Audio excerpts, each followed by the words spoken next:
This how to 1 minute will show you how to clear local DNS cache. To flush your DNS cache on Windows 10 or 11, follow these quick steps. First of all, click on the search icon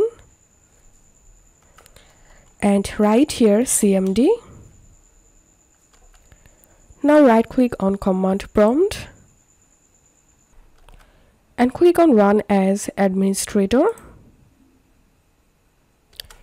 And now type here ipconfig /flush DNS and hit enter.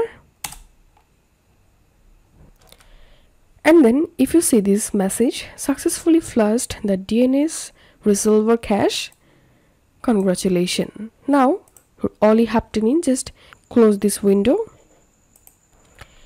and after restarting your computer, click on this start menu, click on settings,